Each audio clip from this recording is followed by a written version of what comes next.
father, and I can't even believe this is happening. He left the baby dead when he left. Ketika seorang putri angkat memutuskan untuk kembali berhubungan dengan orang tua kandungnya, dia tidak tahu bahwa itu akan menjadi keputusan terburuk dalam hidupnya. Meski keputusan dia mencari orang tua kandungnya terlihat sudah tepat, serta dia berharap menemukan kebahagiaan bersama keluarga kandungnya, tapi dia tidak tahu bahwa hubungannya dengan keluarga kandungnya akan membuat hidupnya berakhir tragis. Halo guys, hari ini kita akan mengikuti rangkaian peristiwa tragis yang mengubah seorang pria menjadi pembunuh berdarah dingin. Mari kita masuk ke dalam ceritanya. Sebagai seorang pemuda yang berusia 20 tahunan, Stephen Platt berpacaran dengan seorang gadis di bawah umur dari San Antonio yang ia temui melalui internet. Dia memutuskan untuk melakukan perjalanan dari rumahnya di New York sampai ke Texas untuk bertemu gadis muda itu. Kejadian itu terjadi di tahun 1995, dan gadis itu bernama Alisa yang berusia 15 tahun. Kedua orang tua gadis itu tidak menghalangi hubungan mereka meskipun Alicia masih anak-anak saat itu. Keduanya melanjutkan hubungan mereka dan Alisa segera hamil hanya 2 tahun setelah bertemu Stephen. Pada suatu hari di bulan Januari tahun 1998, Alisa yang berusia 17 tahun melahirkan dan bersama dengan calon suaminya Stephen mereka menyambut seorang gadis kecil yang lahir ke dunia. Gadis kecil ini mereka beri nama Dennis. Kemudian Alisa diduga menyaksikan Stephen secara fisik menyiksa bayi perempuan mereka. Menurut Alisa, Stephen akan mencubit Dennis begitu keras sehingga meninggalkan memar di sekujur tubuh bayi yang tak berdaya itu. Dan jika itu tidak cukup, Alisa mengklaim bahwa Stephen bahkan akan mengurung bayi itu di dalam kulkas dan dengan kejamnya menunggu sampai hampir semua oksigen habis baru si bayi tadi dikeluarkan dari kulkas. Tapi sayang, ini hanya beberapa dari dugaan kekerasan yang dialami putrinya di tangan ayahnya. Karena muak, Alisa turun tangan dan melakukan salah satu hal tersulit yang bisa dilakukan sebagai seorang ibu. Dia memutuskan untuk menyerahkan bayinya untuk diadopsi agar bayinya yang berusia 8 bulan bisa hidup dan bahagia. Putri Stephen dan Alisa yaitu Dennis diadopsi oleh Anthony dan Kelly Fuso yang digambarkan sebagai orang yang sangat baik dan berhati mulia. Kemudian Anthony dan Kelly Fuso menamai bayi itu Katie, dan Katie dikirim untuk tinggal bersama mereka di rumah mereka di Dover, New York. Di sana, Katie tumbuh menjadi wanita muda yang modis dan cantik. Sementara itu, orang tua kandungnya Stephen dan Alicia Peddle tetap bersama dan memiliki seorang anak perempuan lagi setelah 10 tahun Dennis diadopsi. Alicia merasa bahwa mereka sekarang lebih tua dan lebih dewasa, oleh karena itu mereka merasa lebih mampu membesarkan anak-anak mereka. Mereka memiliki total 2 orang anak, keduanya perempuan. Sementara pasangan itu membesarkan anak gadis mereka, ketegangan di antara kedua pasangan itu pun meningkat. Alicia mengatakan perilaku suaminya yang pemarah terus berlanjut sepanjang pernikahan mereka.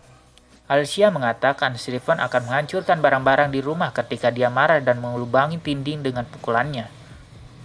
Yang memperburuk keadaan adalah klaim bahwa Stephen tidak memiliki pekerjaan tetap selama hampir 8 tahun, dan Alicia lah yang menanggung beban untuk menafkahi Stephen dan putri mereka.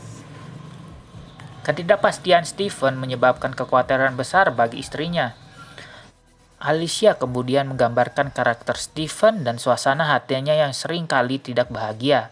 Banyak teriakan, banyak barang-barang pecah di rumah, dan pertengkaran terjadi di depan anak-anak mereka.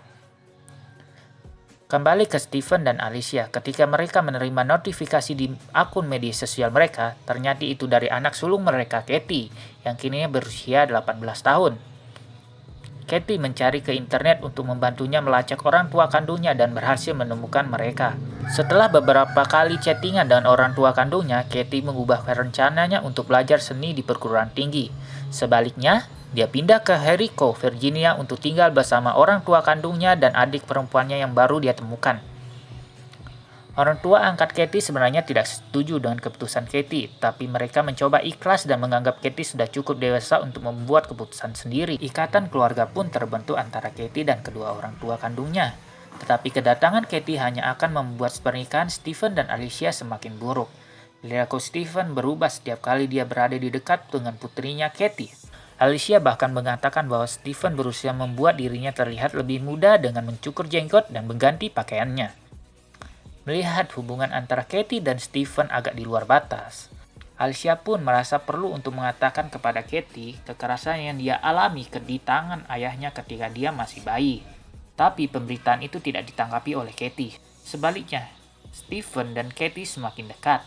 Hal-hal aneh pun terjadi antara Stephen dan Katie ketika pria berusia 40 tahun itu mulai tidur di ruang kamar tidur Katie. Karena prihatin dengan situasi tersebut, Alicia bertanya kepada Stephen mengapa dia tidur di kamar Katie. Stephen menjadi marah atas pertanyaan itu dan mengajak Katie untuk pergi keluar dari rumah. Mereka pun pergi ke Maryland untuk menikah. Perkawinan ayah dan anak itu tidak sah di negara bagian Maryland, sehingga pasangan itu memanipulasi berkas pernikahan dan menyembunyikan informasi bahwa mereka adalah ayah dan anak. Dan sebagai hasilnya, mereka berdua dapat menikah secara sah. Sebenarnya, ibu Stephen yang bernama Grace dan orang tua angkat Katie, Anthony dan Kelly Fuso pun tidak senang dengan pernikahan Stephen dan Katie. Itu terlihat dari foto-foto mereka saat menikah. Terlihat ibu Stephen dan orang tua angkat Katie kurang bahagia dalam foto pernikahan itu. Tetapi Stephen dan Katie tampak menikmati pernikahan mereka di tengah Katie yang sedang hamil. Rupanya Anthony dan Kelly Fuso hanya hadir karena mereka merasa bahwa yang mereka lakukan saat itu hanyalah mendukung putri angkat mereka dalam keputusannya sekali lagi. Beberapa bulan kemudian, pada 1 September 2017, Katie melahirkan seorang bayi laki-laki yang mereka beri nama Bennett. Namun kebahagiaan pernikahan yang baru seumur jagung tadi tidak bertahan lama. Stephen dan Katie ditangkap 4 bulan kemudian pada bulan Januari dan dipulangkan kembali ke Virginia. Polisi melakukan tes DNA pada Stephen, Katie, dan putra mereka Bennett untuk memastikan genetik keluarga mereka.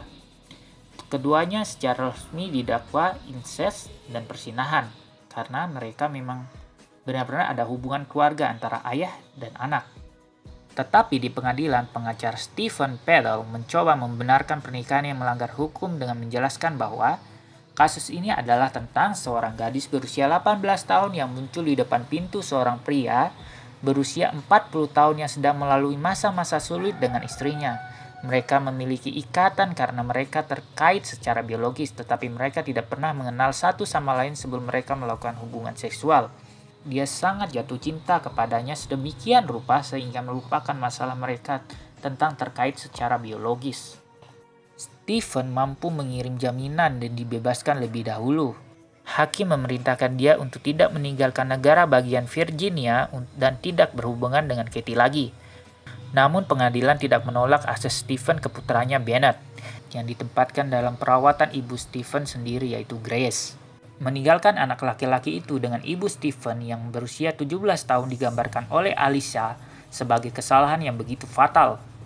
Alicia melanjutkan, Stephen seharusnya tidak pernah diizinkan kembali ke North California di mana dia memiliki akses ke rumahnya, akses mendapatkan senjata, dan akses bertemu dengan bayinya. Alicia mengerti memang lebih baik anak dititipkan kepada keluarga terdekat tetap tidak pada Grace. Stephen pasti akan melakukan kekerasan pada anak itu.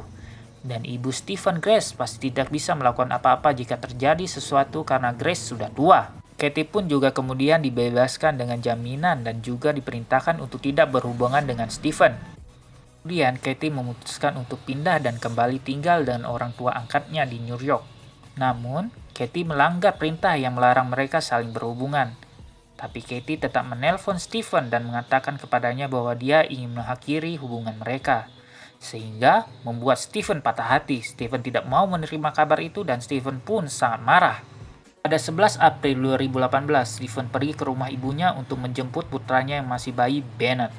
Dan mengatakan kepada ibunya bahwa dia akan membawa bayinya ke New York untuk menemui Katie. Ibunya tidak berusaha menghentikannya. Dia tidak bisa membayangkan bahwa dia akan menyerahkan anak laki-laki yang tak berdaya itu kepada kematian.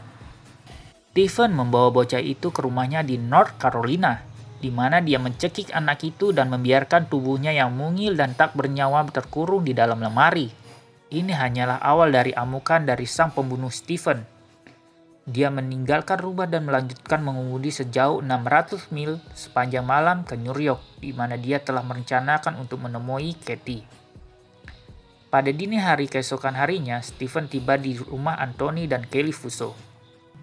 Dia duduk dengan sabar mengikuti keluarga itu dari dalam minivan birunya. Dia akrab dengan rutinitas keluarga Fuso dan dia tahu mereka akhirnya akan pergi menguji nenek angkat Katie. Seperti yang diperkirakan Stephen, Katie, dan Anthony muncul dari rumah mereka dan keluar dari jalan masuk dengan truk pickup Toyota mereka. Kemudian Stephen mengikuti dari belakang dengan minivannya. Stephen tidak bisa menahan amarahnya lagi, dan ketika truk Fusco berhenti, Stephen juga langsung berhenti di samping mereka dan mulai menembaki mereka. Dengan setiap tembakan-tembakan itu, Stephen melepaskan amarahnya ke Katie dan Anthony Fusco dan membunuh mereka berdua dengan begitu sadis. Seorang petugas pemadam kebakaran yang sedang tidak bertugas berada di sana dan menyaksikan pembantaian tersebut. Dan dia merupakan orang pertama yang menelpon 911 untuk melaporkan pembunuhan tersebut. Petugas pemadam kebakaran itu menggambarkan pemandangan pembunuhan yang mengerikan itu kepada petugas operator 911. Inilah sepenggal rekaman percakapan antara petugas dan operator 911. 911, what's the location of your emergency? Hello, this is Connecticut. It's on Route 7 and Route 55. Someone just went by and shot this guy in the truck. Somebody just shot somebody in a truck on Route 55, sir? Yes, right at the beginning of Route 55 and Route 7. It just happened. I'm a fireman out of New York. The car pulled up, went around him, shot him. Whole clip full into his head. Okay, sorry. Is you still with him? We're here at the road. Where? Right at the intersection? Yes, sir, right at the intersection. Okay, sir. He's deceased, boss. The truck's in the middle of the road. He's dead? Yes, sir. Brains are on the road. And he was shot. Did you see the person who shot him? Yeah, we pulled up. There's a whole, yes. Who? Okay, which way did the vehicle go? Headed toward New Milford, down Route 7. Down Route south. 7? What, can you describe the vehicle to me? It's a blue minivan with, I believe, a South Carolina plate. Blue minivan, South Carolina plate? Yes, sir. A light blue minivan. Okay, sir, just stay on the line with me. Operator 911 segera menerima panggilan telepon lagi. Kali ini Ibu Stephen, Grace. Dalam panggilan itu, Grace menggambarkan apa yang baru saja diakui Stephen kepadanya. Dalam panggilan itu, Grace menggambarkan apa yang baru saja diakui oleh Stephen kepadanya dan memberitahu petugas operator tentang bayi laki-laki yang meninggal dan bagaimana Stephen membunuh Katie dan ayahnya. Killed his wife, he killed her father, and I can't even believe this is happening. He left the baby dead when he left. 5 mil dari lokasi pembunuhan Katie dan Anthony Fusco, polisi menemukan kendaraan Stephen, tapi Stephen tidak dalam kondisi untuk ditangkap. Dia telah menembakkan dirinya sendiri, dan tubuhnya yang tidak bergerak duduk membungkuk di kursi pengemudi kendaraan yang sedang berjalan. Stephen tidak meninggalkan apapun. Tidak ada penjelasan mengapa dia melakukan semuanya itu. 3 orang yang tidak bersalah kehilangan nyawa mereka di jam-jam terakhir hidupnya, dan banyak orang lain merasakan efek rintihan dari mereka yang diambil nyawanya secara tragis. Kesimpulan dari kasus ini adalah semua masalah berawal dari pergaulan bebas yang mereka lakukan. Pergaulan bebas akan merusak masa depan Anda, so jangan coba-coba ya, dan segera tinggalkan dunia pergaulan bebas itu.